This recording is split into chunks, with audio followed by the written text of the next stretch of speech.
듣게 하옵소서. 예수님의 이름으로 기도하옵나이다. 아멘. 자, 서론 부분 읽어보세요. 지난 시간에 우리는 고린도전서의 메시지 교회에 관하여 살펴봤습니다. 바울은 고린도 교회를 직접 세웠기 때문에 그 교회를 아주 잘 알고 있었습니다. 바울은 고린도에 1년 6개월 머무르면서 교회를 설립하고 확장시켰습니다. 로마에서 동양으로 가는 길목에 위치한 고린도는 상업과 무역의 중심지였습니다. 그러므로 그것은 복음을 전파하기에 아주 적합한 곳이었습니다.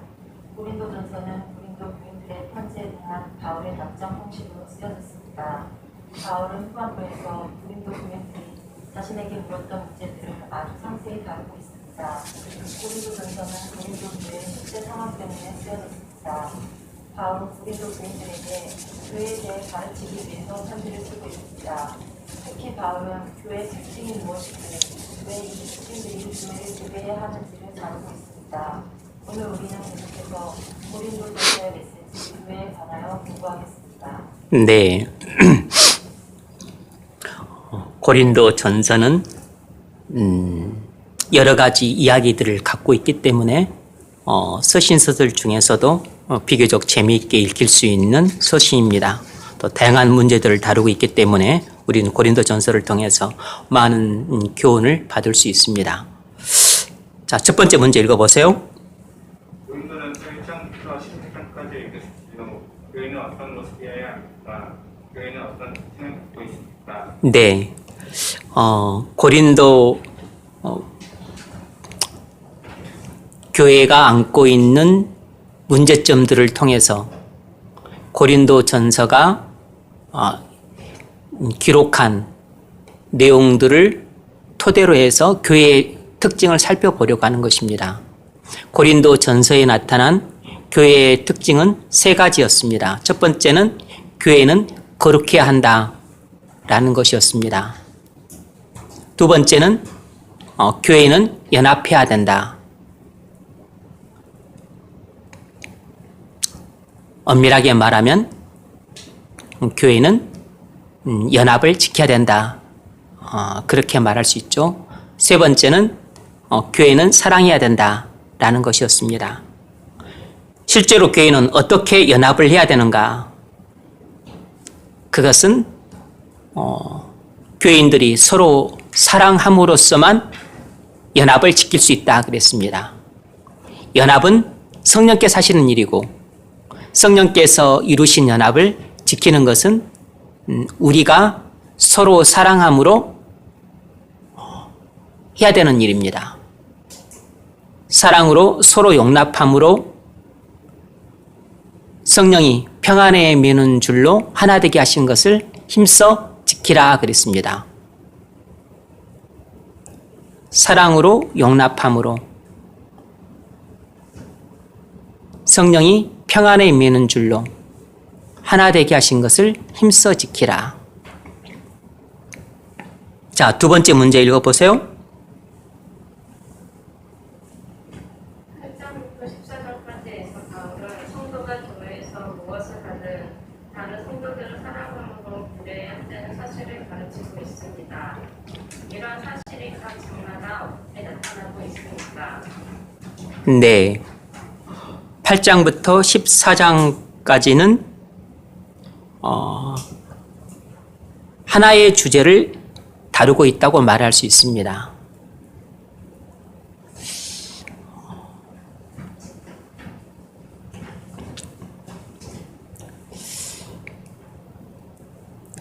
성도는 사랑 안에서 참된 것을 행해야 한다. 그때만 교회를 세울 수 있다. 라는 그런 주제로 이 내용들을 다루고 있습니다. 자, 읽어보세요. 1번. 10장에서는 성도가 다른 성도들을 사랑하여 교회의 하나됨을 지켜야 한다는 것입니다. 네.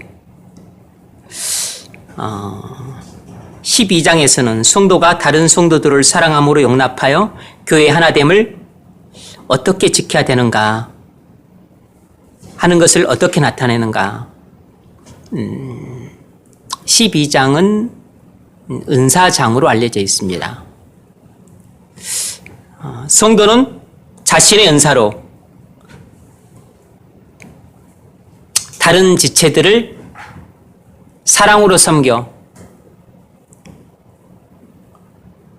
몸된 교회를 세워야 한다 라는 것입니다. 이 12장의 전체 요지는 이런 거죠. 성도는 자신의 은사로 다른 지체들을 사랑으로 섬겨서 궁극적으로 몸된 교회를 세워야 한다라는 것이에요. 그러니까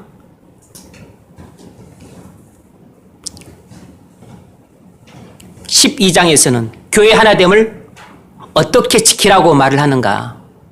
그것은 성령이 주신 은사를 가지고 다른 지체들을 사랑으로 섬길 때 교회의 연합을 지킬 수 있다는 것입니다.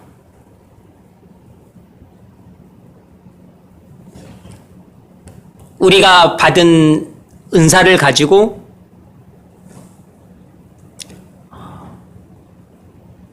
다른 지체들을 사랑으로 섬길 때에만 교회의 연합을 지킬 수 있다는 거죠. 왜 바울은 이 이야기를 할까? 그것은 고린도 교인들이 거꾸로 행동했기 때문입니다. 고린도 교인들은 성령께서 주신 은사를 가지고 자기 자신을 자랑하고 과시할 뿐 아니라 다른 지체들을 무시하고 깔보는 데 썼습니다. 그래서 서로 불화하고 반목했습니다. 그래서 결과적으로 교회가 다툼과 분열이 일어났어요. 은사를 정반대로 썼습니다. 원래 은사를 주신 목적은 다른 지체들을 사랑으로 섬겨서 교회를 세우라고 주신 것인데, 정작 고린도 교인들은 은사를 가지고 자기를 자랑하고 남을 무시하는 데 써서 결과적으로 교회를 허물어뜨리는 결과를 가져왔습니다. 그래서 바울이 이 은사 문제를 다루게 된 것이에요.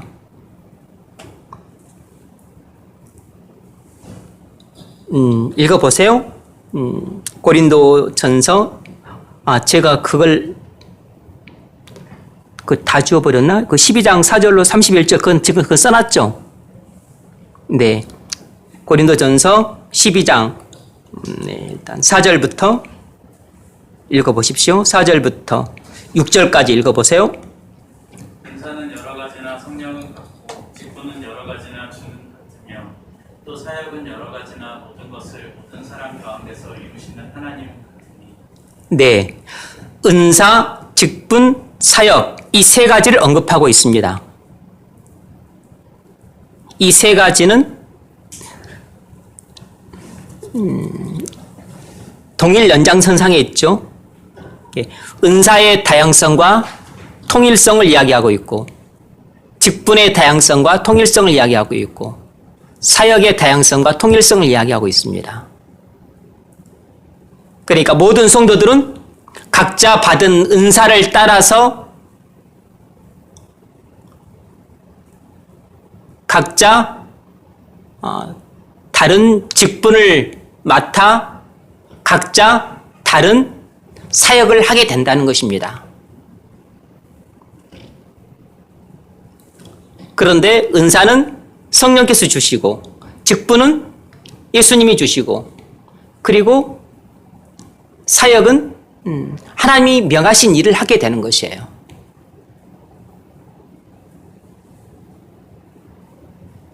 그래서 은사를 따라 직분을 받고 직분을 따라 사역을 하게 되는 것입니다. 그래서 우리가 하게 되는 이 사역은 하나님이 우리에게 명하시고 맡기신 일이에요. 그래서 우리가 받은 은사로 직분을 받아 직분에 따라 하는 일은 우리 일이 아니고 하나님의 일인 것입니다. 그래서 삼위일체 하나님께서 우리에게 은사와 직분과 사역을 주시는 것이에요. 그 중심에 은사 문제가 있는 것입니다. 그런데 고린도 교인들이 은사를 잘못 활용함으로써 그들은 하나님의 일을 해서 하나님의 교회를 세우기는커녕 자기 일을 해서 자신의 영광을 취했습니다. 그리고 교회는 허물어뜨리고 그래서 하나님의 영광도 허물어뜨렸어요. 하나님의 영광을 가렸습니다. 은사를 잘못 활용한 거죠.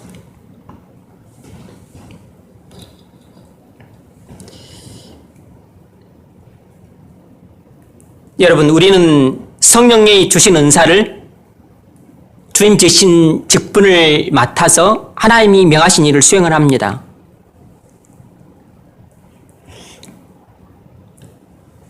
그래서 우리가 직분을 맡아 감당하는 이 사역은 뭐 내가 하고 싶으면 하고 말고 싶으면 말고 아니면 그냥 내가 임의로 내 마음대로 이렇게 해도 되고 저렇게 해도 되는 것이 아니고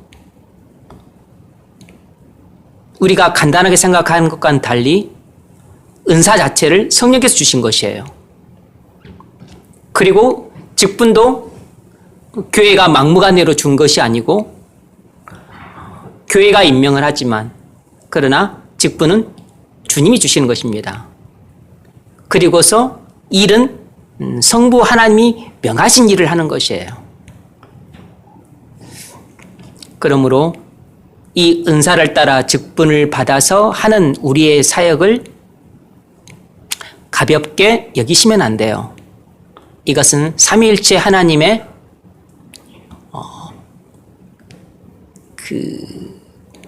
계획을 따라서 이루어지는 일입니다. 읽어보세요. 7절부터. 각 사람에게 성령을 나타내심을 유익하게 하려 하심이라. 어떤 사람에게는 성령으로 말미암아 지혜의 말씀을, 어떤 사람에게는 같은 성령을 따라 지식의 말씀을, 다른 사람에게는 같은 성령으로 믿음을, 어떤 사람에게는 한 성령으로 병고치는 은사를, 어떤 사람에게는 능력 행함을, 어떤 사람에게는 예언함을, 어떤 사람에게는 영들 분별함을, 다른 사람에게는 각종 방언 말함을, 어떤 사람에게는 방언을 통역함을 주시나니 이 모든 일은 같은 한 성령이 행하사 그의 뜻대로 각 사람에게 나누어 주시는 것입니다. 아멘. 이 7절부터 11절까지는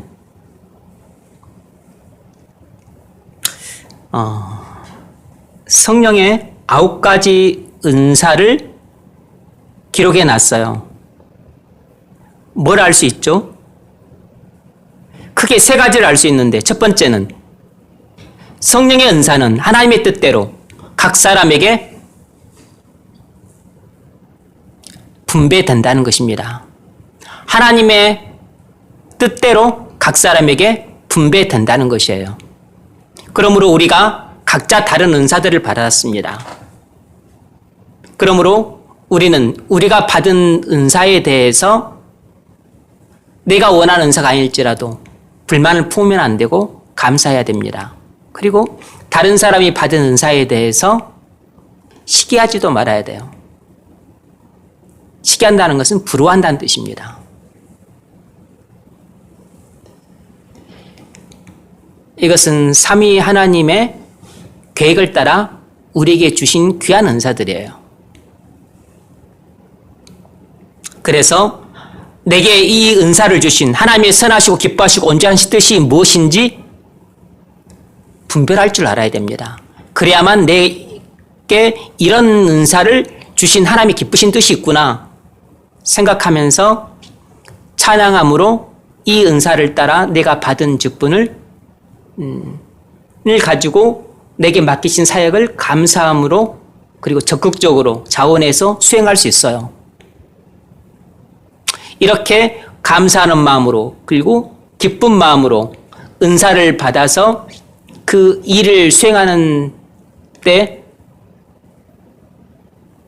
이런 사람이 다른 지체들을 사랑하는 마음으로 은사를 활용할 수 있죠.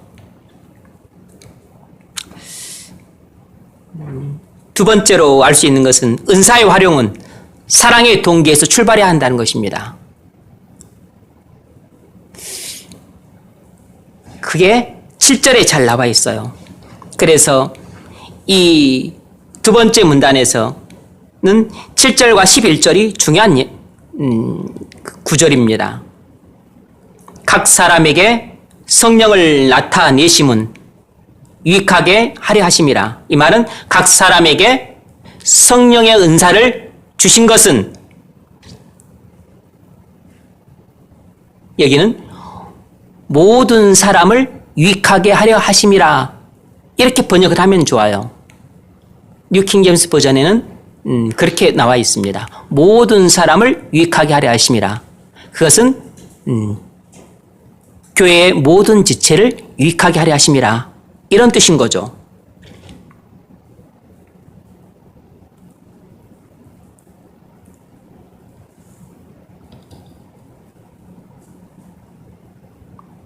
다른 지체들을 사랑하는 마음이 있어야만 우리는 은사를 가지고 나를 유익하게 하지 않고 남을 유익하게 할 수 있습니다.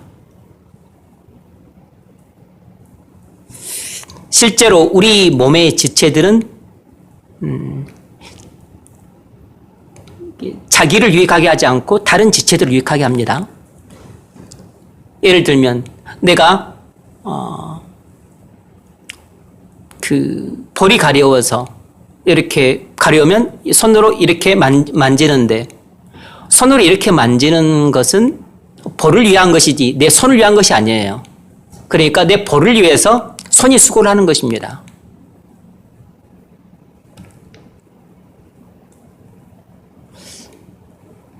우리가 배가 고프면 식당을 갑니다. 식당까지 가는 수고는 발이 해요. 하지만 자기 자체를 위해 사는 게 아니에요.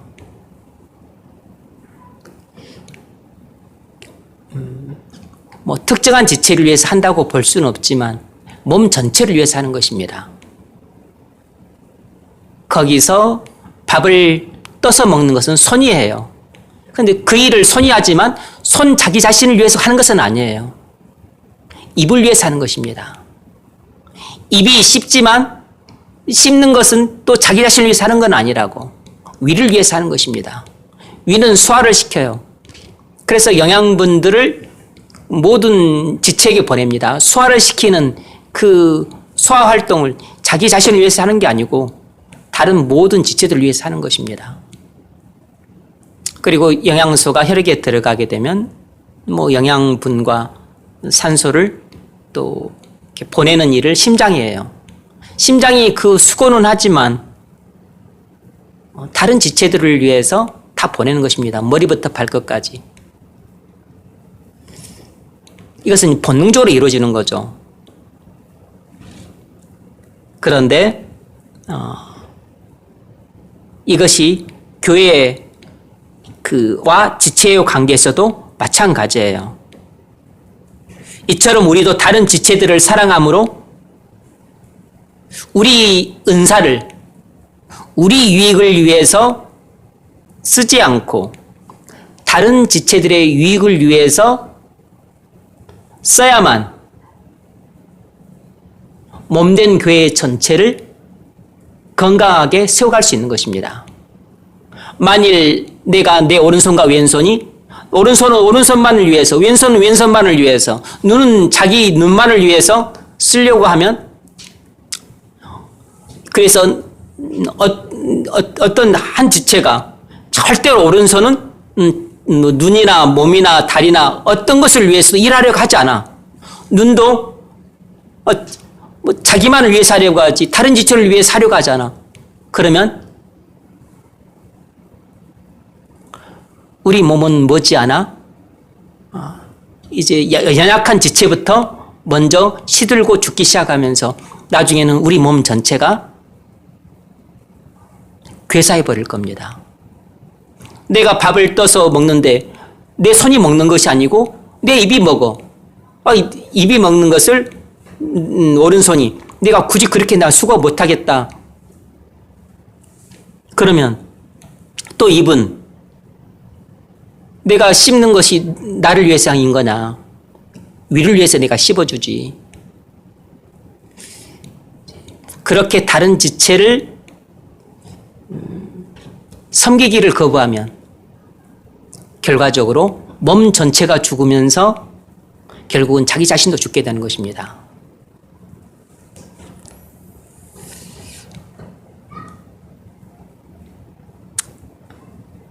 그래서 심각한 문제인 것이에요.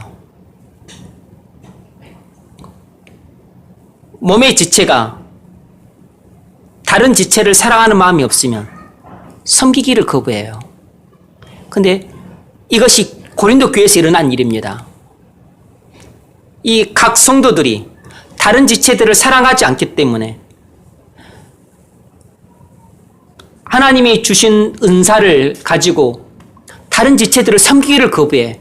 그리고서 이 은사를 가지고 자기 자신만을 섬기는 것입니다. 자기를 자랑하고 그리고 자기를 높이는 데만 이 은사를 쓰는 것이에요.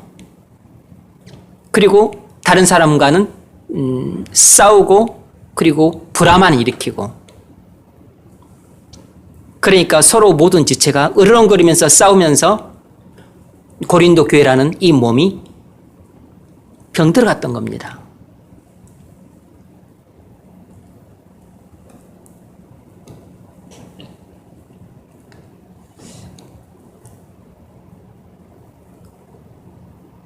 그래서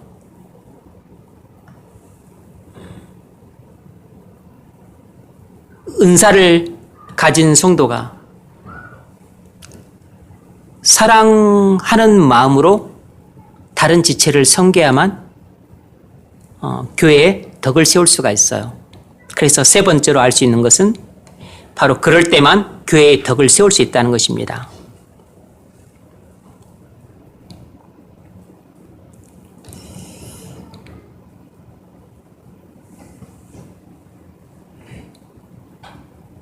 내가 은사로 나를 자랑하는 도구로만 쓰고 있고 은근히 남을 무시하고 깔보고 있지 않은지 생각해 볼 필요가 있습니다.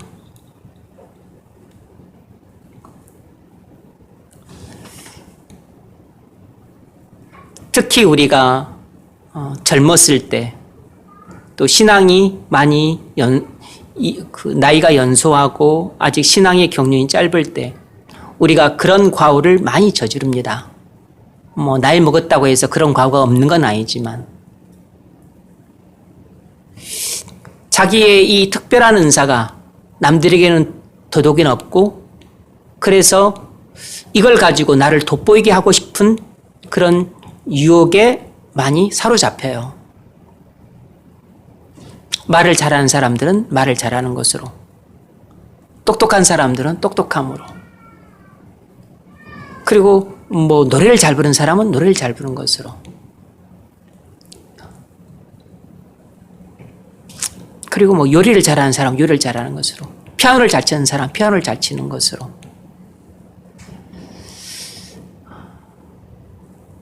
그런데 신앙이 미성숙하면 은사 개념이 없고 지체의식 자체가 부족하니까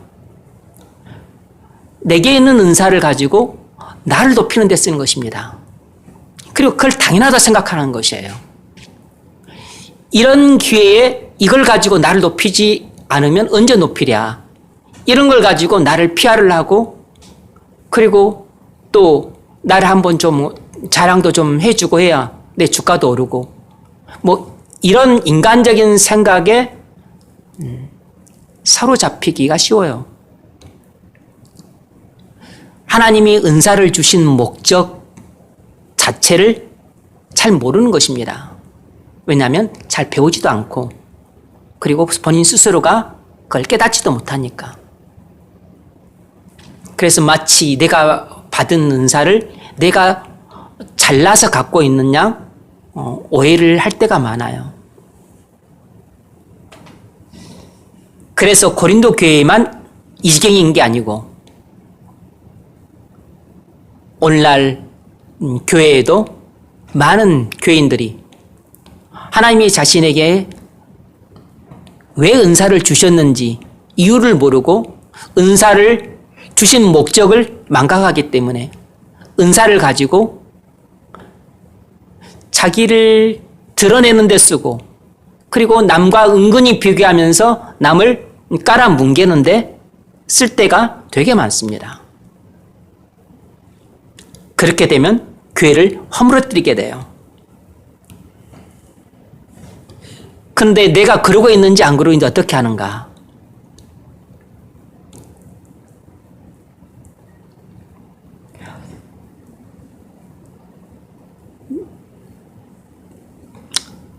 나를 통해서 다른 사람들이 자꾸 상처를 받고 아니면 또 내가 가면 분위기가 냉랭해지고 또 나의 말이나 어떤 행동으로 인해서 교회 연합이 자주 깨지고 있다면 나는 내 은사를 잘못 사용하고 있는 것입니다. 나는 교회를 깨트리고자 하는 의도는 전혀 없지만 은사를 나를 높이는 데 쓰고 그리고 나를 드러내는 데 쓰게 되면 부득불 그 결과는 다른 사람, 다른 지체들을 사랑으로 섬기지 못하고 다른 지체들을 더 시험에 들게 하거나 낙심시키는 그런 말이나 행동을 하게 돼요. 그래서 결과적으로 교회 전체를 연합을 깨트리게 되는 겁니다.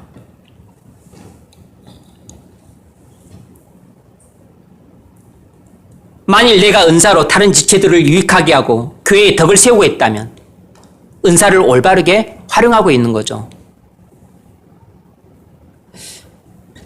내가 사랑으로 다른 지체들을 잘 섬기고 있다면 나의 그 사랑의 섬김을 통해 다른 지체들이 활력과 생기를 얻게 됩니다. 그리고 믿음과 소망을 회복하게 돼요. 무엇보다도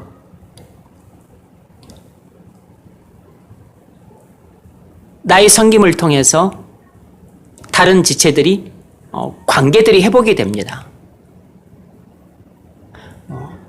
다른 지체들과 관계가 회복이 되든지 아니면 하나님과의 관계가 회복이 되든지 하는 일들이 나의 말이나 나의 어떤 행동을 통해서 다른 지체들에게 그런 일이 일어나고 있다면 나는 성령의 은사들을 잘 활용하고 있다고 볼 수 있습니다. 그런데 사실 그런 사람들이 누군지 교회에서는 많은 경우 그냥 선명하게 드러나요. 그래서 그런 걸 파악하는 것이 어려운 문제가 아니에요. 무슨 숨은 그림 찾기가 아닙니다.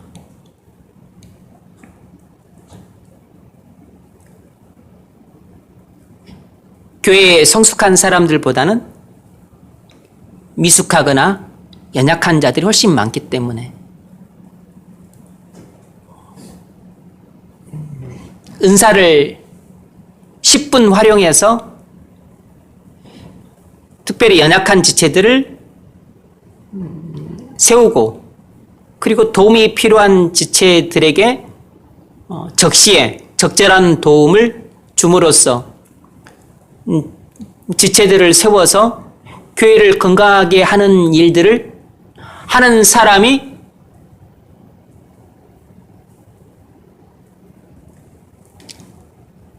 있을 때 교회가 세워져 갑니다. 많이 있으면 교회가 훨씬 더 건강하죠. 허물어뜨린 사람은 많은데 세우는 사람은 적으면 교회가 조금 힘들고, 허물어뜨린 사람들이 좀 많이 있을지라도 세우는 사람들이 몇 사람이 이걸 잘 감당을 하면 그래도 교회는 건강하게 세워져 갑니다.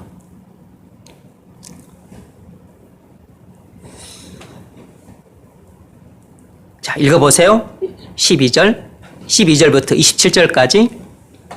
몸은 하나인데 많은 지체가 있고 몸의 지체가 많으나 한 몸이 더 많지 그리스도도 그러하니라. 우리가 유대인이나 헬라인이나 종이나 자유인이나 다른 성령으로 세례를 받아 한 몸이 되었고 또 다른 성령을 마시게 하셨느니라. 네. 12절부터 27절까지는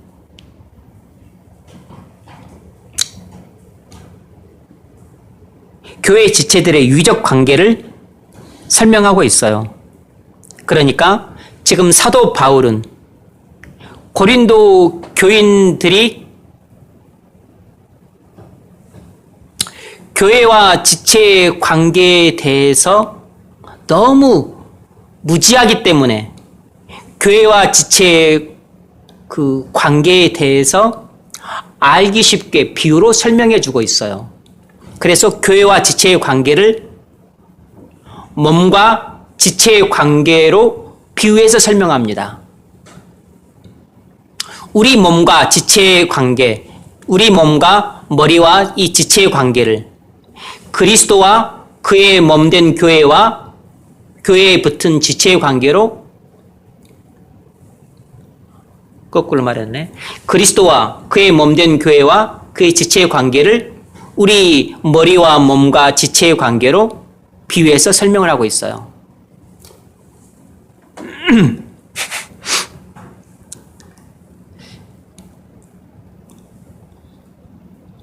되게 평이한 진술처럼 보이지만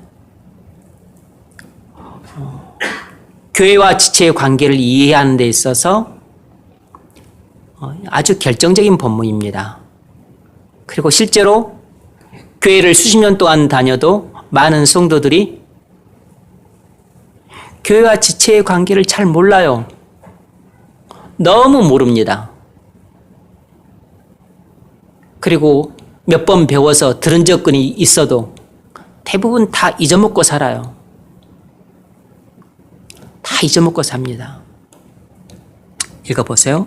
몸은 한 지체뿐만 아니요 여럿이니 만일 발이 이르되 나는 손이 아니니 몸에 붙지 아니하였다 할지라도 이로써 몸에 붙지 아니한 것이 아니요 또 귀가 이르되 나는 눈이 아니니 몸에 붙지 아니하였다 할지라도 이로써 몸에 붙지 아니한 것이 아니니 만일 온 몸이 눈이면 듣는 곳은 어디며 온몸이 듣는 곳이면 냄새 맡는 곳은 어디냐.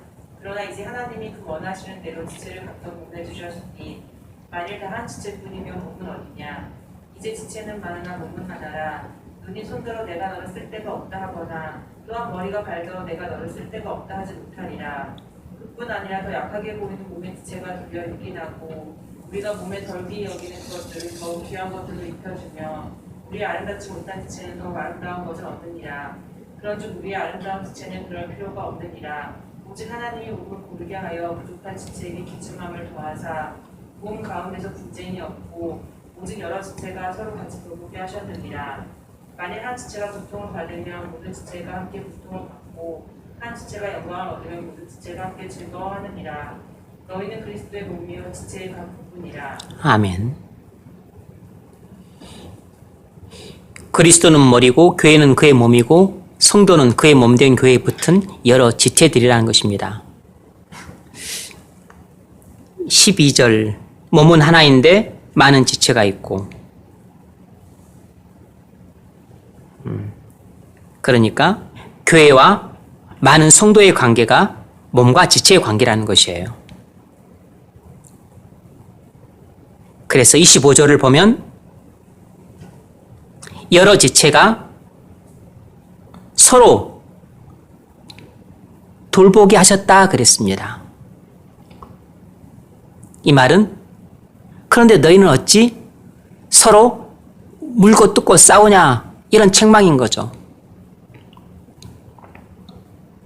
그래서 한 지체가 고통을 받으면 모든 지체가 함께 고통을 받고 한 지체가 영광을 얻으면 모든 지체가 함께 즐거워하는 법이다.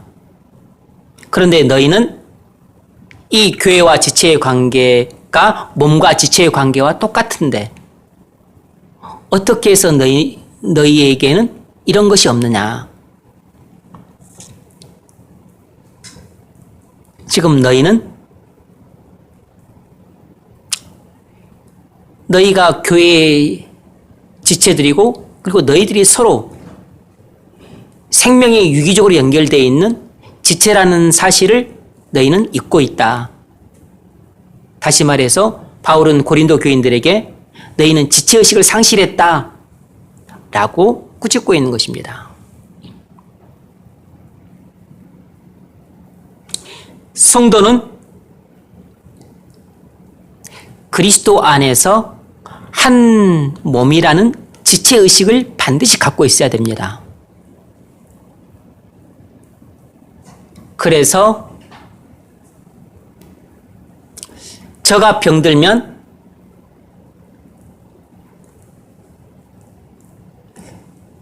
내가 근심하고 저가 건강하면 내가 기뻐하는 그런 마음이 자동적으로 든다면 내게는 지체의식이 충만한 것입니다. 그런데 다른 성도가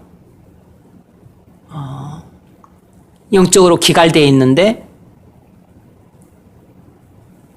나는 그걸 보고 되게 기갈되어서 엄청나게 고통을 받고 있는데 나는 속으로 쾌재를 부리고 다른 성도가 막 충만해서 그래서 아주 은혜롭게 생활하는데 그걸 보고서 나는 속으로 시기하고 그리고 탐탁지 않게 여기고 그런다면 나는 지체의식을 갖고 있는 것이 아니고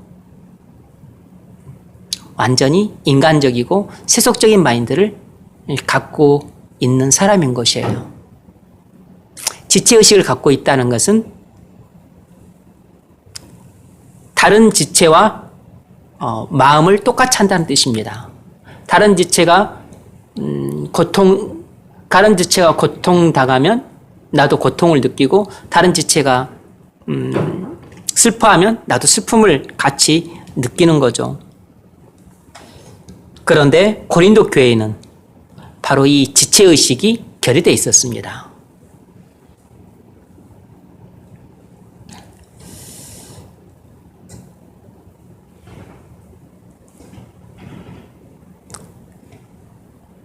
그 이야기는 다른 형제에 대한 사랑이 결여되어 있었기 때문에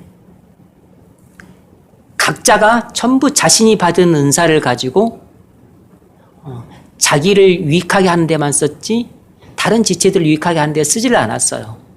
그래서 고린도 교회는 다른 어떤 교회에 비해서도 은사가 넘쳤는데 그 넘치는 은사를 가지고 다른 지체들을 섬기는 데 썼더라면 고린도 교회는 엄청나게 다른 교회들보다도 사랑이 더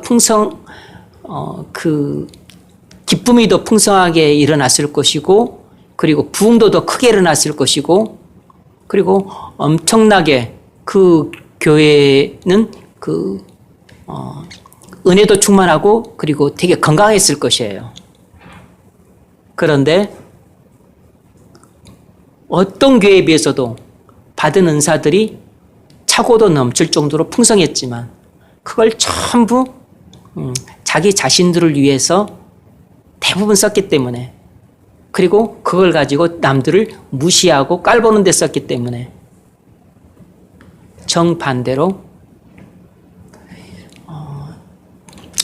지체 간에 서로 시험 들게 하고 상처 주는 일이 너무 많았고 불화하고 반목하는 일이 너무 심했고 그래서 다툼과 분열이 계속해서 일어났어요.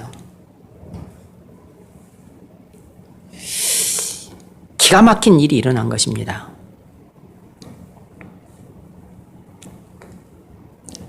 그래서 은사가 많아도 사랑이 없으면 완전히 무용지물이 되는 것입니다. 그 이야기 좀 이따 할 거예요. 자, 28절로 31절 읽으세요.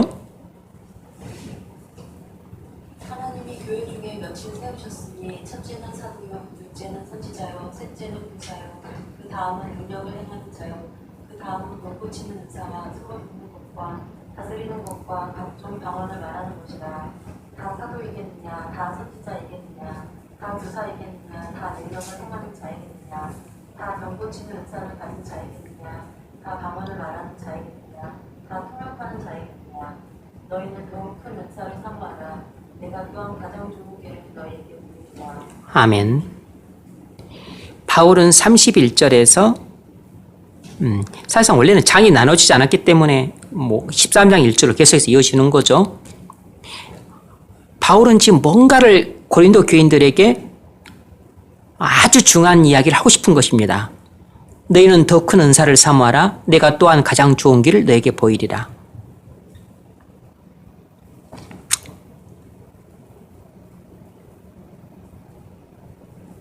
사랑은 최고의 계명이에요.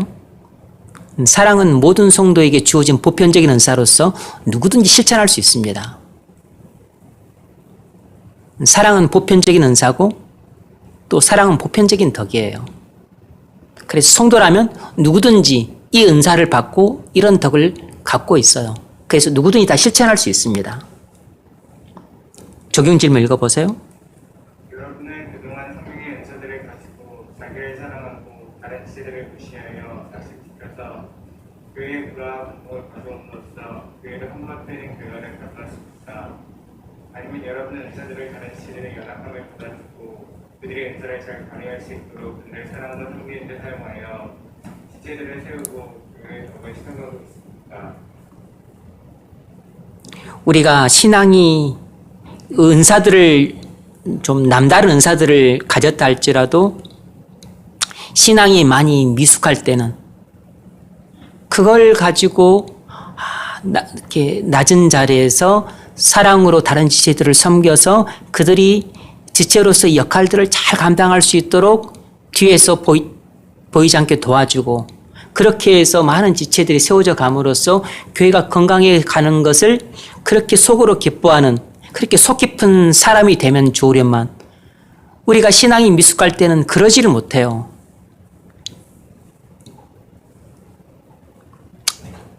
자기를 높이고 자랑하고 싶은 것을 견딜 수 없으니까 어떻게든 이 은사를 가지고 내가 나를 드러내고 높여서 사람들이 와 대단하다 막 칭찬해주고 그런 것을 받기를 원해요. 그리고 이제 그러니까 자연스럽게 남들을 무시할 수밖에 없고 또 조금 가끔씩 또 깎아내려야 돼. 그러면 사람들이 시험에 들고 그래서 결과적으로 나는 의도하지 않았지만 교회 분위기를 약간 삭막하게 하고 썰렁하게 하고 그리고 그 지체들과 뭔가 이렇게 갭이 있고 단절이 생기는 것이에요. 나는 화합하고 하나가 되길 바라는데 내가 신앙이 미숙해서 그렇게 유치하게 행동을 해버렸기 때문에 내가 의도하는 바하고는 일이 다르게 진행이 돼. 특히 연수에 있었을 때는 이런 일들이 엄청나게 많이 일어납니다. 사실상 나이를 먹어도 그런 일들은 비일비재하게 일어나긴 하지만 연수했을 때 특히 그렇다고.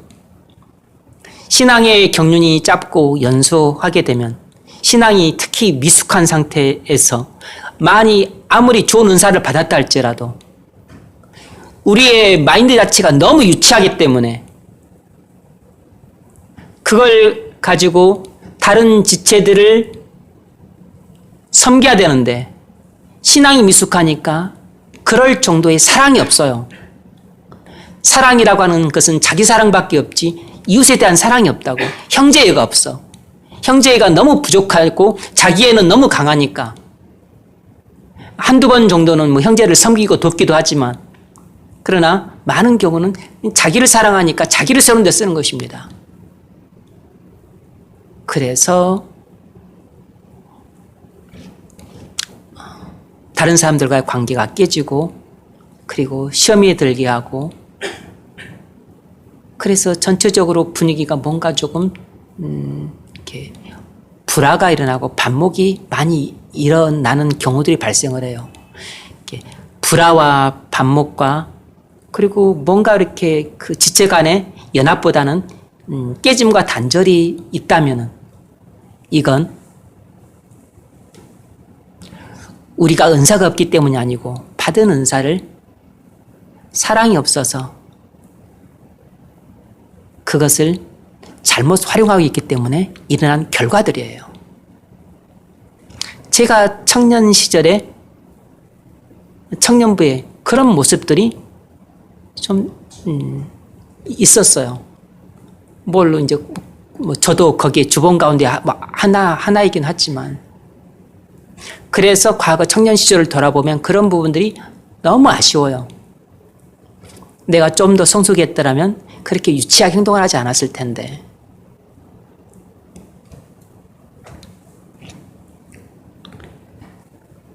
그런데 고린도 교인들은 그리스도 안에서 어린 아이라고 바울이 말할 정도로 너무 신앙이 미성숙한 어린 아이들과 같았기 때문에 마인드 자체가 너무 유치한 것이에요.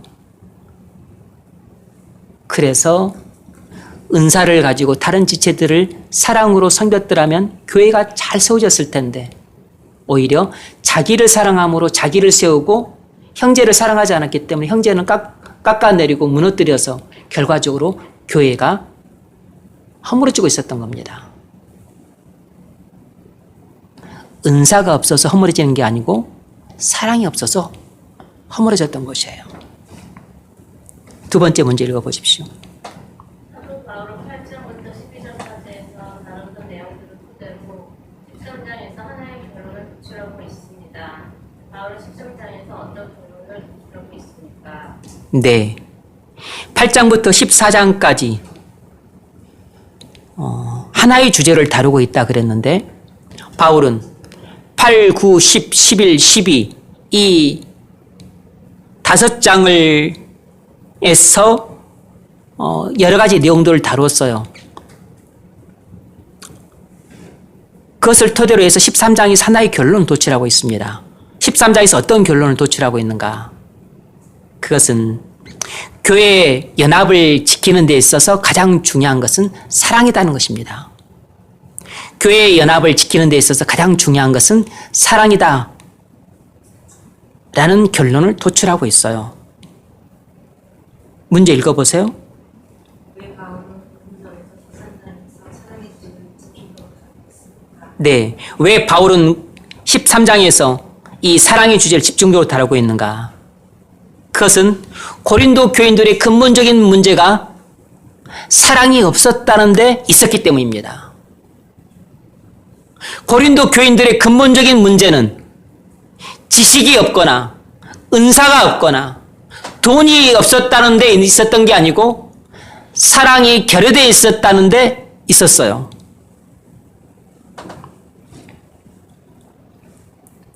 팔 8장에서는 우상의 잼을 먹는 문제가 나옵니다.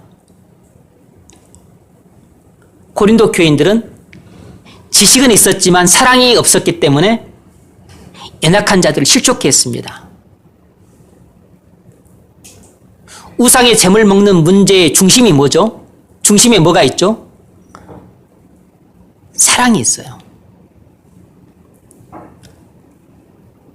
문제의 중심에 사랑의 문제가 있다고. 9장은 바울이 자신의 그 사례비 문제와 그리고 자유 사용 문제를 다룹니다. 바울은 그 중심에 사랑이 있었기 때문에 사례비도 포기하고 그리고 자신의 자유도 포기를 했어요. 그래서 다른 사람들한테 다 맞춰주면서 사역을 했습니다. 전도를 했습니다. 유대인들한테는 유대인에 맞춰줘서 전도를 했고 이방인들한테는 이방인들에게 맞춰서 전도를 했고 연약한 자들에겐 연약한 자들에게 맞춰서 전도를 했습니다.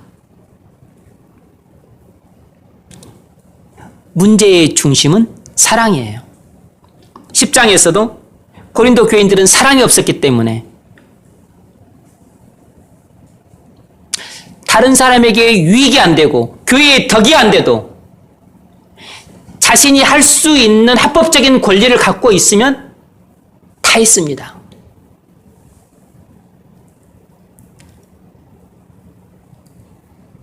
우상에게 제물로 바친 고기 먹을 수 있으니까 연약한 자들에게 유익이 안 되고 교회에 덕이 안 되지만 먹었어요.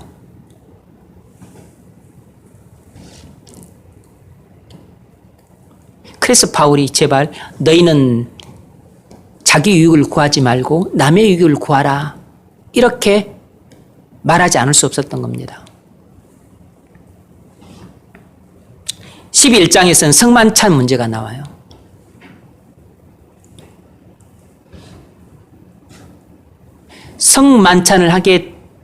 성만찬을 은혜롭게 시행이 되면 교회의 연합이 공고해집니다. 그런데 여기는 사랑이 없으니까 성만찬을 시행함으로 교회가 분열이 됐어요. 그러니까 성만찬 문제의 중심에도 사랑이 있었던 겁니다. 성만찬을 시행하냐 시행하지 않느냐가 중요한 게 아니고 사랑이 없이 성만찬을 시행하게 되면 오히려 성만찬을 시행하지 않은 것만 못한 결과가 오게 돼요.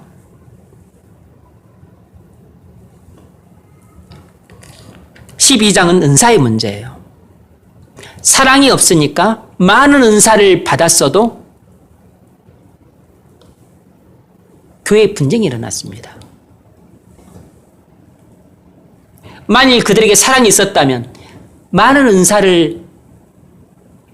사랑이 있었다면 은사가 적었어도 교회를 건강하게 세웠을 겁니다.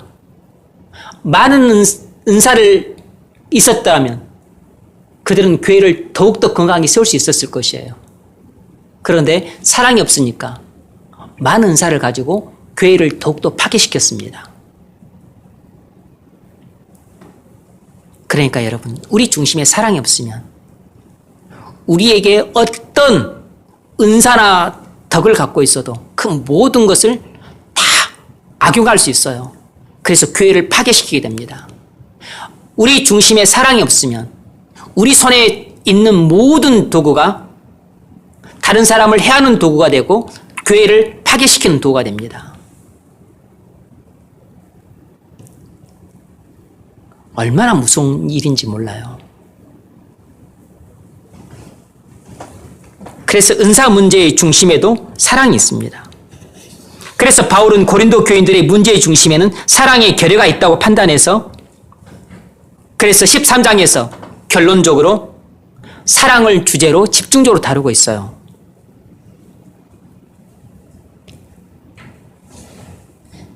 그래서 바울은 이제 이 13장을 통해서 바울이 역설적으로 말하고 싶었던 이런 것입니다. 예를 들면 8장 같은 경우 지식보다 더 중요한 것은 사랑이다. 이것을 말하고 싶은 것이에요.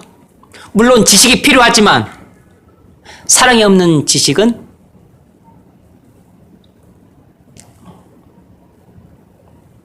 오히려 해가 될 뿐이다. 그래서 지식이 필요 없다는 것이 아니고 지식이 유용성을 가지려면 반드시 사랑이 필요하다라는 거죠. 11장도 마찬가지입니다. 성만찬보다 더 중요한 것은 사랑이라는 것입니다. 물론 성만찬이 필요해요. 그리고 중요합니다. 그러나 사랑이 없으면 성만찬도 무용지물이에요. 아무런 효과를 발휘하지 못합니다. 사랑이 없는 성만찬은 오히려 교회를 파괴시킬 뿐이라고.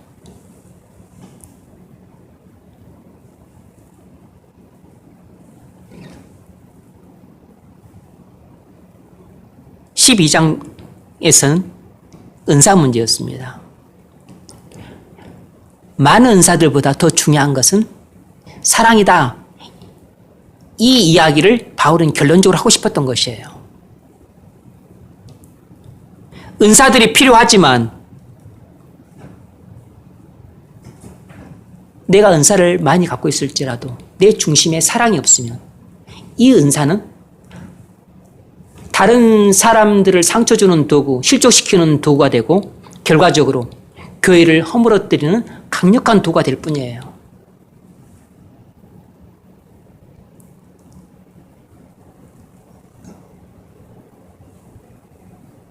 그래서 여러분, 뭘 여러분이 알 수 있겠어요?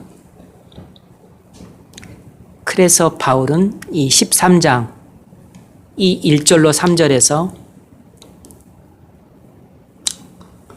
사랑의 절대 우유성과 그리고 필요성을 강하게 어필을 해요. 그러니까 사랑은 어떤 다른 은사들보다도 절대적으로 우위에 있고 어떤 다른 덕들보다도 절대적으로 우월하다는 것입니다. 그래서 다른 은사들이 없거나 부족할지라도 그건 괜찮은데 사랑이 없으면 다른 은사들 자체가 다 무용지물이라는 겁니다. 다른 덕들도 필요하고 중요한데 그것들은 혹 부족하거나 없어도 괜찮아요. 그런데 사랑이라고 하는 덕이 없으면 다른 덕들은 있어도 쓸모가 없다는 것입니다. 왜냐하면 그건 다 악한 도구가 되니까. 그 이야기를 지금 13장 1절로 3절에서 이렇게 표현을 하고 있는 겁니다. 읽어보세요.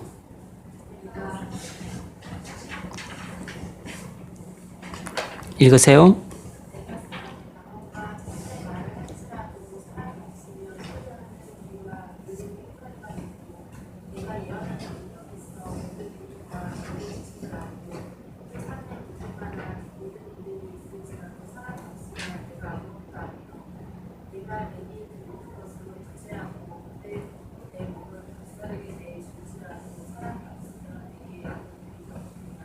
아멘. 방언, 천사의 말, 은사죠. 아니, 은사. 애언, 은사입니다. 믿음, 믿음은 은사가 될 수도 있고. 그리고 3절, 구제. 이건 덕이죠. 내 몸을 불쌍하게 내어줄지라도 이건 순교입니다. 그러니까 은사가 됐든 또 믿음이라는 덕이 됐든 구제라는 선행이 됐든 순교라고 하는 선행이 됐든 무엇이든지 간에 사랑이 없으면 나한테는 아무 유익이 안 된다는 것입니다.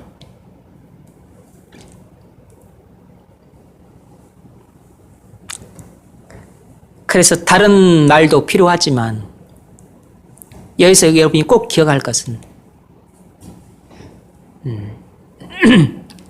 바울이 1절로 3절에서 먼저 짚고 넘어간 것은 사랑은 다른 어떤 것들과는 비교할 수 없는 절대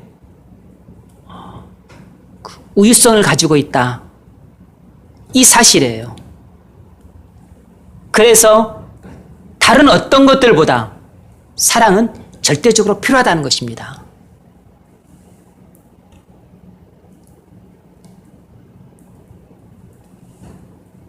내가 뭐 지식이 좀 부족할 수 있고 어떤 사람은 이렇게 방언을 못하고 그리고 또 다른 덕들이 좀 부족하고 믿음이 연약하고 이래저래 하다 할지라도 만일 우리에게 사랑이 있다면 그것들을 얼마든지 다른 지체들을 유익하게 하는데 나의 부족한 은사지만 쓸 수 있고 나의 모자란 덕이지만 교회의 덕을 세우는데 쓸 수 있는 것이에요. 내게 사랑이 있다면 내게 있는 모든 것이 다 유익한 도가 되고 그리고 덕을 세우는 도가 돼요. 근데 사랑이 없으면 내게 아무리 뛰어난 은사가 있고 재능이 있고 그리고 내가 어떤 훌륭한 행동을 한다 할지라도 그것이 실제로 내게는 아무 유익이 안 된다는 것입니다.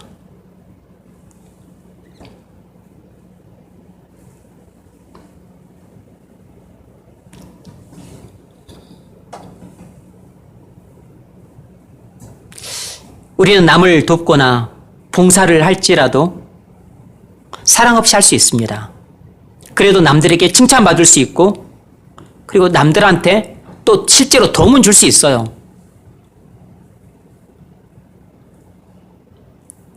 구제를 하거나 봉사를 하는데 남들에게 도움이 안 되는 건 아니죠. 도움이 됩니다. 남들한테 도움이 안 된다는 뜻이 아니에요. 그러나 사랑이 없으면 우리 행동은 우리 자신에게는 유익이 안 돼요. 우리 자신한테 유익이 안 된다고.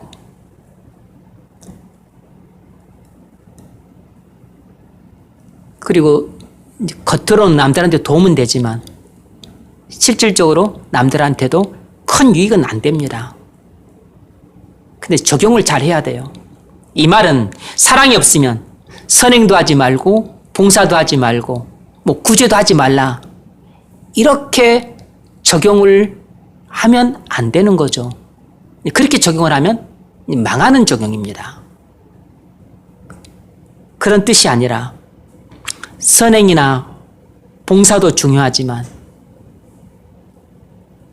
더 중요한 것은 사랑이라는 것을 잊지 말고 사랑으로 선행도 하고 봉사도 하고 구제도 하라. 이런 뜻인 거죠.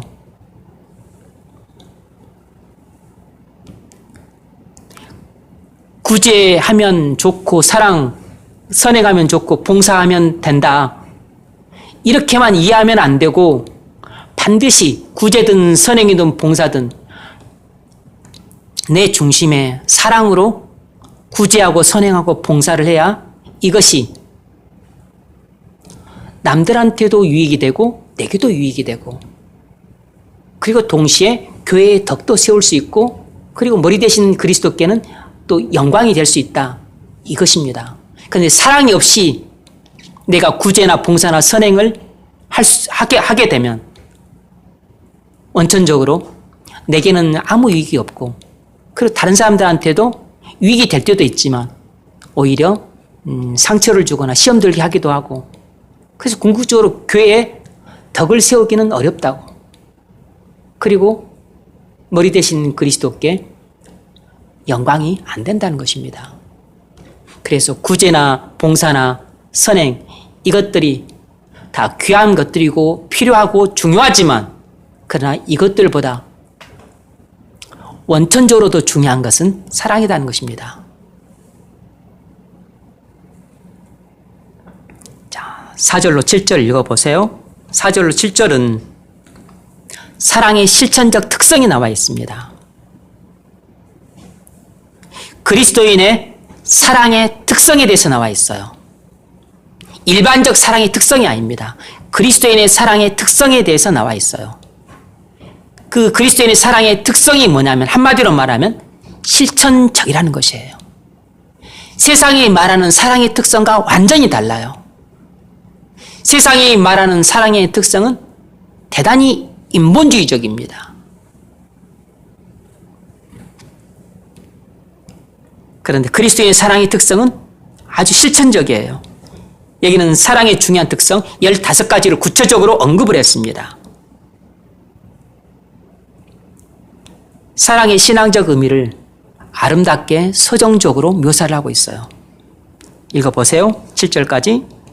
사랑은 오래 참고 사랑은 온유하며 시기하지 아니하며 사랑은 자랑하지 아니하며 교만하지 아니하며 의를 행하지 아니하며 자기의 유익을 구하지 아니하며 성내지 아니하며 악한 건 생각하지 아니하며 의를 기뻐하지 아니하며 진리와 함께하고 모든 것을 참으며 모든 것을 믿으며 모든 것을 바라며 모든 것을 견딥니다. 아멘. 오래 참음으로 시작해서 모든 것을 견딘다. 이렇게 끝났어요. 그걸로 봐서 사랑의 중요한 그 특징으로 바울은 인내를 꼽고 있는 것 같아요. 그것이 전부는 아니지만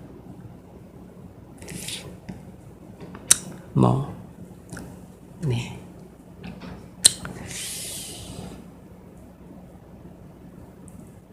한 구절 한 구절 우리가 깊이 묵상해 볼 가치가 있는 내용들이죠. 자, 8절로 10절은 사랑의 영원성에 대해서 이야기를 하고 있습니다. 읽어보세요. 사랑은 언제까지나 떨어지지 아니하되 예언도 패하고 방언도 그치고 지식도 패하리라. 우리는 부분적으로 알고 부분적으로 예언하니 온전한 것이 올 때에는 부분적으로 하던 것이 패하리라. 내가 어렸을 때에는 네. 여기서 예언, 방언, 지식이라는 말이 나오는데 이 세 가지 은사는 특별히 고린도 교인들이 중시했던 은사로서 분쟁의 직접적 원인이 되었던 은사들입니다.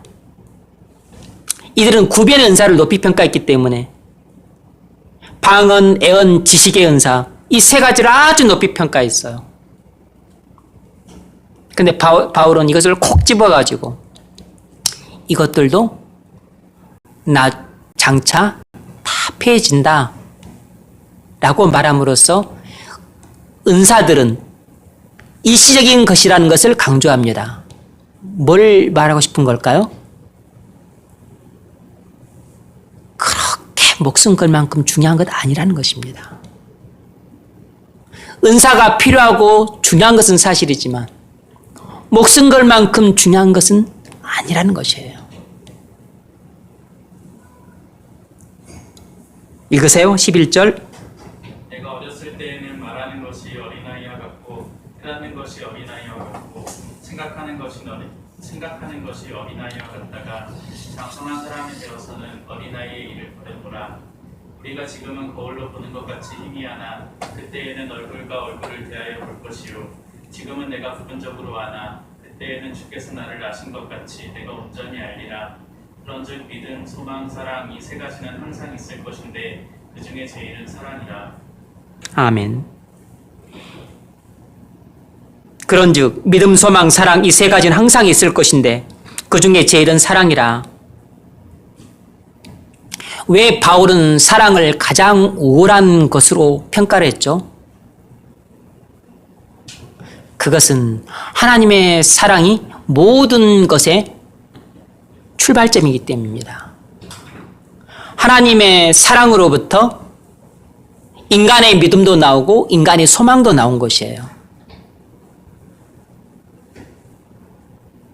우리는 인간적 관점에서 보기 때문에 믿음이 있어야 소망이 나오고 소망이 있어야 사랑도 하지 그렇게 생각을 하는데 우리 측면에서는 그게 틀린 말은 아니죠. 맞죠? 그런데 사랑은 하나님의 본질이기 때문에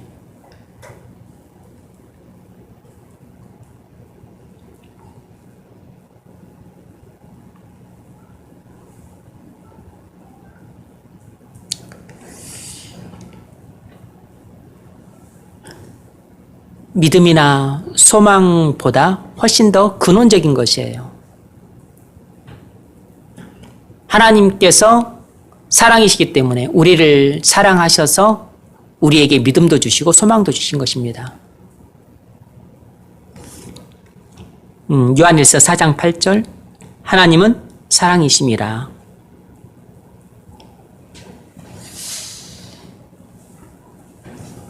자, 읽어보세요. 적용 질문. 고린도 교회들의 근본적인 문제는 지식이나 성만찬이나 은사 은사가 없다는 데 있는 것이 아니라 사랑이 없다는 데 있었습니다. 그래서 교인들 간에 계속해서 불화와 다툼 때문에 분열이 일어났습니다. 여러분의 근본적인 문제는 무엇이 있다고 생각하십니까? 여러분 때문에 불화와 반목이 생기고 다툼과 분열이 생긴다면 그 문제를 어떻게 해결해 가야 하겠습니까?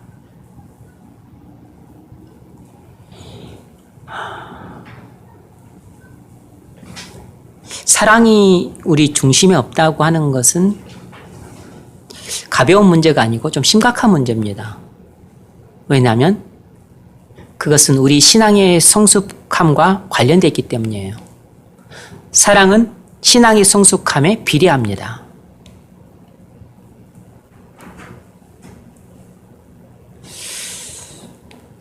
사랑의 결여는 신앙이 미성숙하다는 뜻이에요. 우리가 남들을 사랑으로 품지 못한다면 그건 우리 신앙이 아직 많이 미숙하다는 증거입니다. 여러분이 사랑이 결여되어 있다는 것 때문에 노심초사 해보신 적 있으세요? 그것 때문에 전전긍긍하고 그리고 하나님 앞에 눈물로 기도를 하고 계십니까?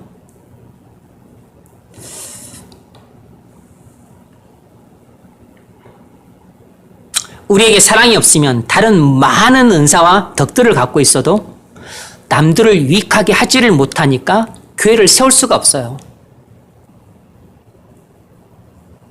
그래서 사랑이 없는 사람들한테는 돈이 많이 주어져 있어도 넓은 집과 큰 건물을 갖고 있어도 많은 부동산을 갖고 있어도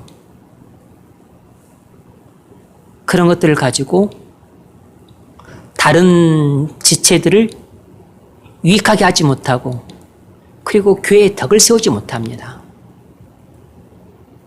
전부 자신의 즐거움을 위해서 쓰고 만족을 위해서 쓰고 그리고 자신의 그 자손들한테 물려주는데 씁니다.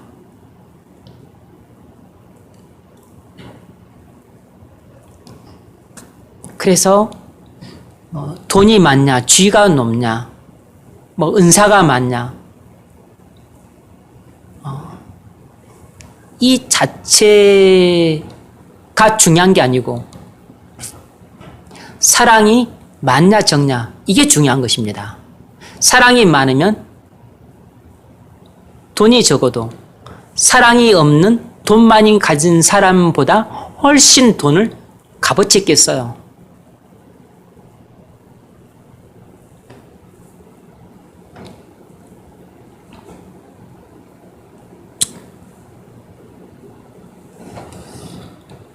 그래서 앞서 말씀드렸던 것처럼 바울이 앞에서 8장에서 고기 먹는 문제를 다루고 그리고 11장에서 성만찬 문제를 다루고 12장에서 은사 문제를 다뤘어요. 지식이 있어도 사랑이 없으면 그 지식은 교회를 불난케 만들어요. 성만찬을 해도 사랑이 없으면 성만찬 때문에 교회가 쪼개져요. 은사를 많이 갖고 있어도 사랑이 없으면 많은 은사 때문에 교회가 더 분란이 일어나요.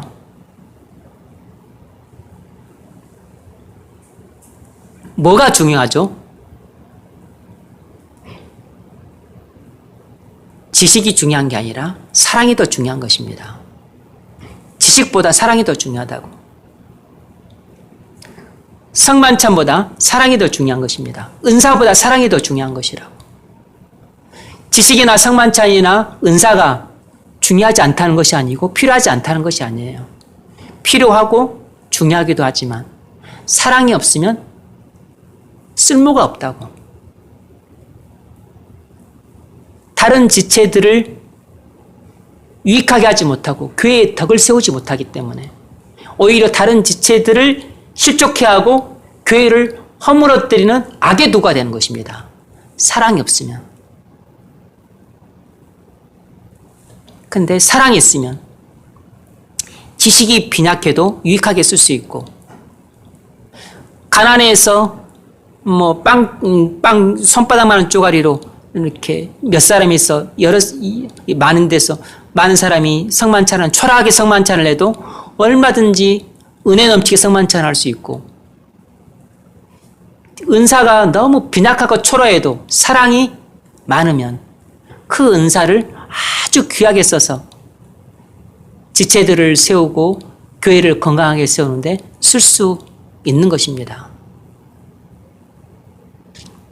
그래서 결과적으로 지식이나 성만찬이나 그리고 은사나 마찬가지로 돈이나 아니면 선행이나 구제나 믿음이나 순교나 그 어떤 그 은사나 덕이나 어떤 것들보다도 사랑이 절대 우월한 것입니다.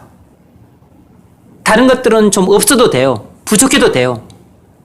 그런데 사랑은 없으면 안 되는 것입니다. 왜냐하면 사랑이 없으면 다른 것들이 있어도 다 쓸모가 없기 때문에.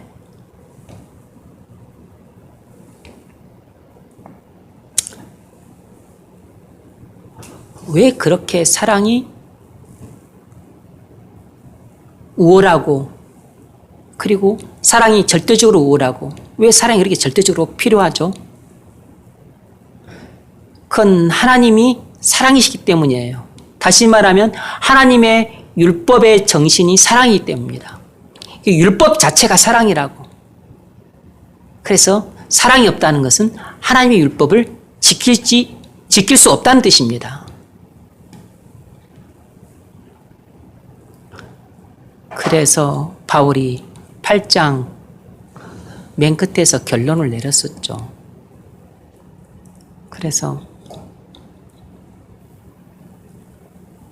사랑 안에서 행해지지 않은 지식, 사랑 안에서 행해지지 않은 성만찬, 사랑 안에서 사용하지 않은 은사,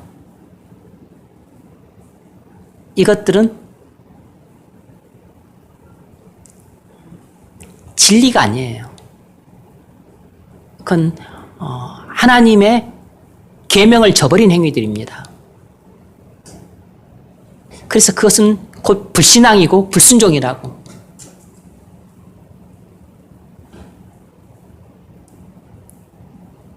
하나님의 사랑이 빠진 선행, 하나님의 사랑이 빠진 봉사, 하나님의 사랑이 빠진 구제,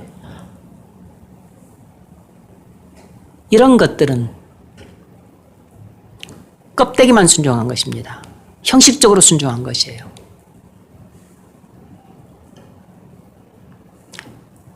자신에게도 유익이 안 되지만 남들한테도 유익이 안 되고 교회에도 덕이 안 되고 그래도 하나님께도 영광이 안 되는 것입니다.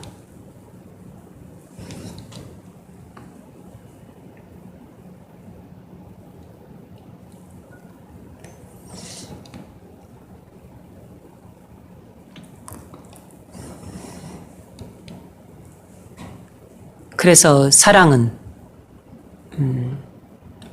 결국 신앙의 성숙함과 관련이 깊죠. 고린도 교인들이 그 신앙이 성숙했다면, 다시 말하면 그들에게 거룩함이 있었다면 틀림없이 그들에게 사랑도 있었을 것입니다. 반드시 거룩한 사람에겐 사랑도 풍성해요. 신앙이 성숙하면 많은 사랑이 있죠. 그런데 고린도 교인들에게 거룩함이 결여되어 있었기 때문에 사랑도 결여되어 있었던 겁니다. 그래서 우리 안에 사랑이 내게 없구나. 다른 건 다 있는데 사랑이 없구나.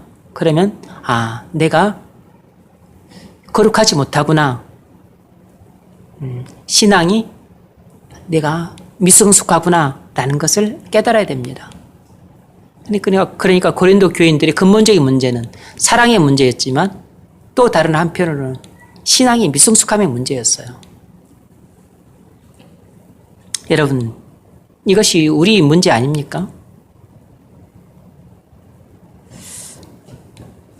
이 문제를 여러분들이 절실히 깨닫고 있으세요? 절실히 깨닫고 있느냐를 어떻게 아냐면 그 문제를 가지고 하나님께 나가서 눈물로 기도를 이렇게 하는 사람은 자기 심각한 문제를 깨닫고 있는 사람이고, 말로만 듣고 고개만 까딱까딱 거리고 있는 사람은 그 사람은 아무것도 아닌 것이고, 그런 거죠. 뭐 겉으로 보면 둘 다 사랑이 결여되어 있기 때문에 뭐 차갑고 냉랭해 보이지만, 한 사람은 개선의 소망이 있는 것이고 한 사람은 아직은 없는 거죠. 세 번째 문제 읽어보십시오. 사도 바울은 13장의 사랑의 교훈을 14장에서 예언과 방언의 은사를 사용하는 문제에 적용하고 있습니다. 14장은 13장 사랑의 정의 예시입니다.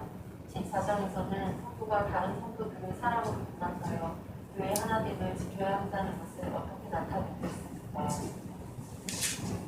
네. 바울은 13장의 사랑의 교훈을 14장에서 애용의 은사와 방언의 은사를 사용하는 문제에 직접 적용하고 있어요. 14장은 13장 사랑의 장의 예시입니다. 바울은 교회의 연합을 어떻게 지켜야 된다고 말을 하고 있는가? 성도는 교회의 덕을 세우는 자가 되어야 한다라는 것입니다. 바울은 특별히 14장에서 성도는 교회의 덕을 세워야 한다는 점을 연신 강조하고 있어요.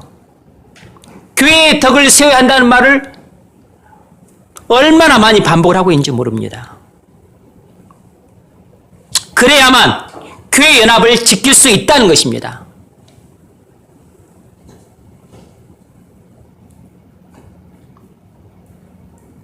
참으로 가치 있는 일은 자기를 위한 것이 아니라 다른 지체들과 교회 전체를 유익하게 하는 것이라는 것이에요.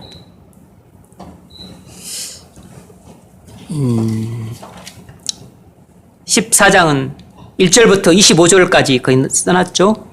이는 예언의 은사와 방언의 은사의 가치를 비교하고 있습니다.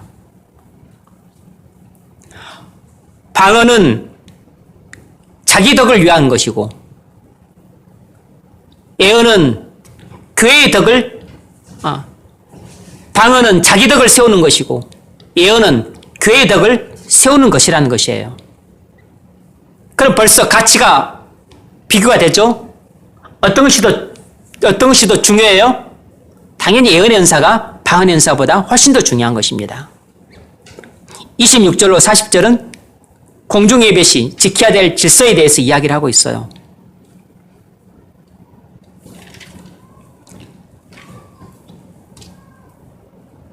일단 1절부터 좀 읽어보세요. 사랑을 추구하며 실망한 것들을 사모하되 특별히 예언을 하려고 하라. 아니 지금 어디 읽는 거예요? 14장 1절부터 읽으라고. 사랑을 추구하며 실망한 것들을 사모하되 특별히 예언을 하려고 하라. 아, 그래요? 네. 이것이 번역이 많이 달라졌네. 이거 읽으세요. 방언을 말하는 자는 사람에게 하지 아니하고 하나님께 하나니 이는 알아들은 자가 없고 영어로 비밀을 말함이라.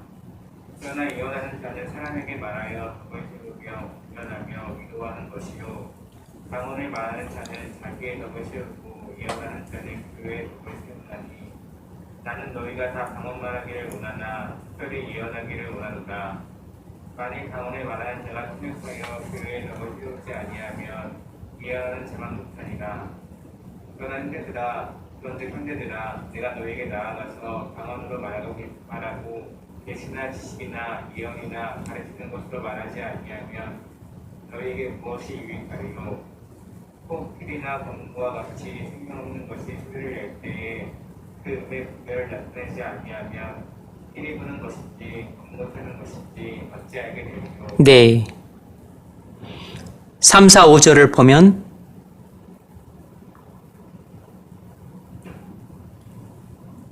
교회의 덕을 세우는 문제를 계속 언급하고 있어요.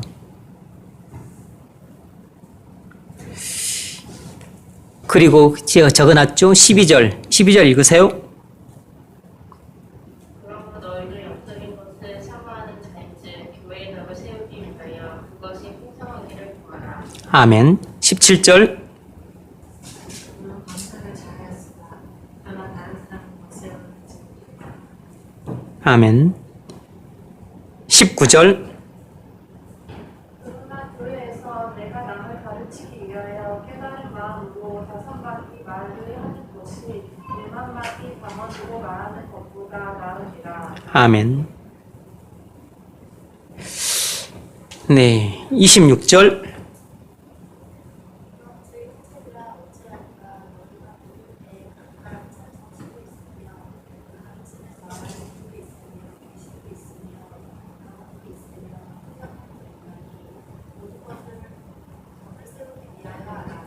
아멘.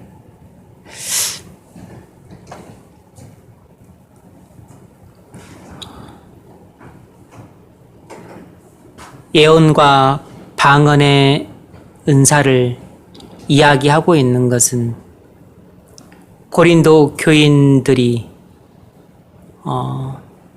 공중 예배할 때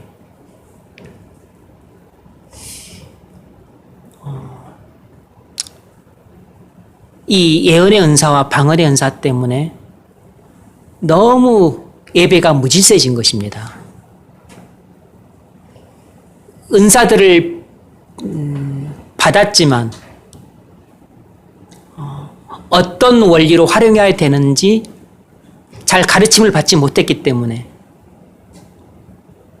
그냥 자기들 하고 싶은 대로 했어요. 그러니까 예배, 공중 예배가 질서가 무너져 버린 것입니다. 그래서 방언의 은사와 예언의 은사의 그 가치를 비교한 것이고 은사를 할지라도 그러니까 그 예언을 할지라도 차서를 따라서 하고 그리고 방언을 할 때는 개인적으로 할 때는 통역 없어도 되지만 공예배에서 방언을 할 때는 통역이 있어야 된다. 통역 없으면 공예배에서는 방언하지 마라. 이렇게 바울이 예배의 질서와 교회의 질서 확립을 위해서 모든 원리를 지금 세워두는 것입니다. 지도자는 이래야 되는 거죠. 그래서 바울이 여기서 특히 강조를 하는 것은 그것이 방언의 은사가 됐든 예언의 은사가 됐든 다른 어떤 은사가 됐든 뭐가 됐든지 간에 성도는 교회에서 반드시 다른 자기의 유익을 구하지 말고 다른 사람의 유익을 구하고 그리고 최종 목적은 교회의 덕을 세우는 일을 해야 된다는 것입니다. 교회의 덕이 되지 않는 일은 절대 하지 말라는 것이에요. 그것이 방언이 됐든 예언이 됐든 무엇이 됐든지 간에 그것이 바울의 결론입니다. 자, 적용 좀 읽어보세요. 여러분은 자신의 법을 세우기보다는 교회의 법을 세우는 데 관심이 더 많습니까? 그렇다면 여러분은 그렇게 하기 위해서 어떻게 하겠습니까? 여러분이 하지 말아야 할 일은 무엇이고 해야 할 일은 무엇입니까? 네. 8장부터 14장까지 잠시 살펴봤습니다.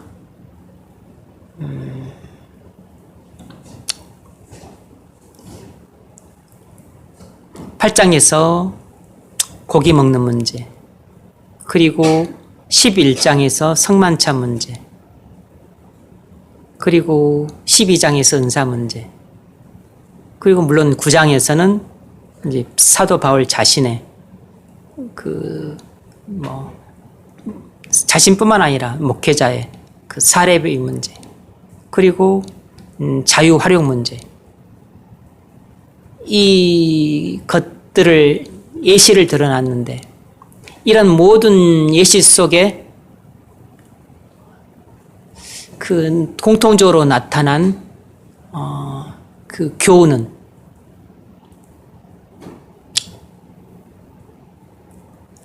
사랑 안에서 참된 것을 행하는 것이 진리에 순종하는 것이다 라는 것이에요. 그래서 사랑이 빠진 채 행하는 그 참된 것은 절대로 진리에 순종하는 것이 아니라는 것입니다.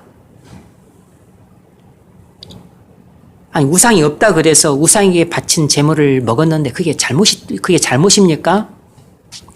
그렇게 따지고 묻는 사람 자체가 이미 진리를 잘못 이해하고 있는 것이에요.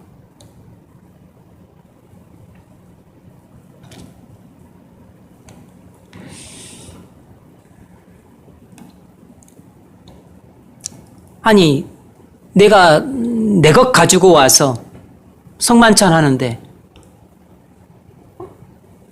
늦게 온 사람들 것까지 내가 다 거기 고려해서 그러면 안 먹고 기다려야 돼요? 진리를 이해를 못하고 있는 사람인 겁니다. 은사를 받았는데 그걸 가지고 자기를 자랑하는 데 쓰고 있는 사람은 은사를 안 받는 것만 못하고 있는 것이에요. 이 사람들의 공통점은 지식은 갖고 있고 그리고 빵과 술은 갖고 있고 은사는 갖고 있는데 그 중심에 사랑이 없다는 것입니다. 그래서 문제가 됐던 것이에요. 첫째, 남을 해롭게 하고 두 번째, 교회를 파괴시켰어요. 그리고 결과적으로 자신들에게 다 해가 됐습니다. 성만찬 잘못했던 사람들은 약하거나 병들거나 죽었어요. 이 사람들은 책망받았고 이 사람들도 정죄받았습니다. 그래서 우리 신앙에 있어서 사랑이 얼마나 중요한 문제인가 라는 것을 사도 바울은 고린도 교인들에게 깨우쳐주고 싶었던 겁니다. 이것이 오늘 우리가 배워야 될 중요한 진리인 거죠.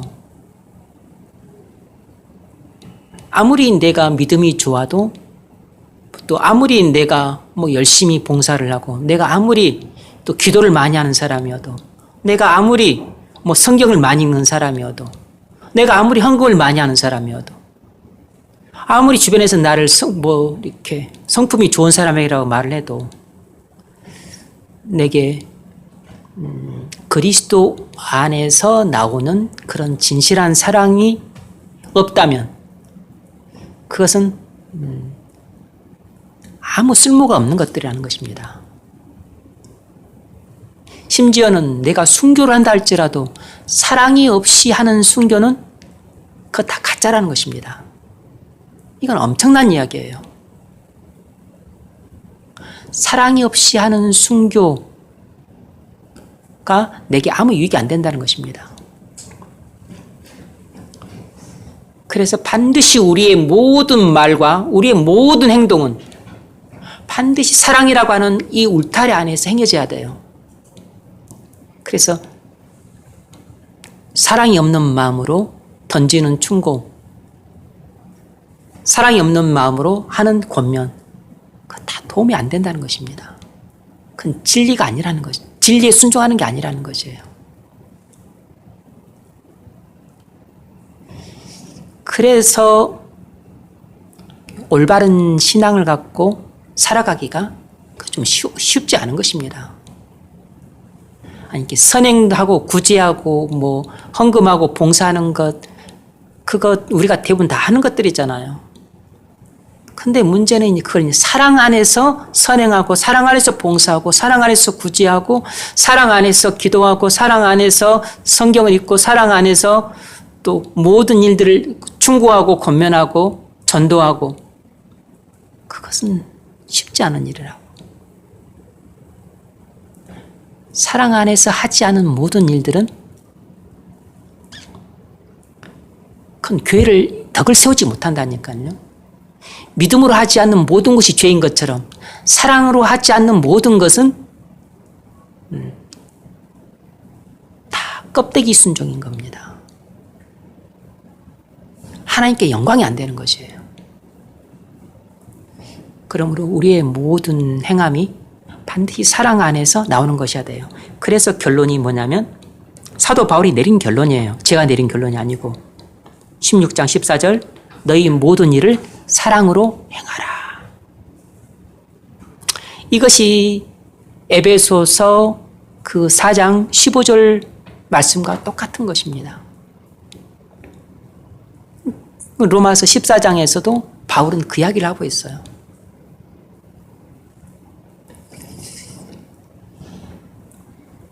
그래서 우리에게 사랑이 없다면 이건 아주 심각한 문제인 겁니다. 내게 사랑이 없다면 나는 하나님도 사랑하지 않고 이웃도 별로 사랑하지 않는다는 것이에요. 심지어는 가족도 별로 사랑하지 않아. 근데 뭐 지체인들 별로 사랑하겠어요? 사랑하지 않아도 잘 살고 있는데요. 문제는 사랑하지 않는다면 나는 그만큼 하나님의 사랑을 모르는 겁니다.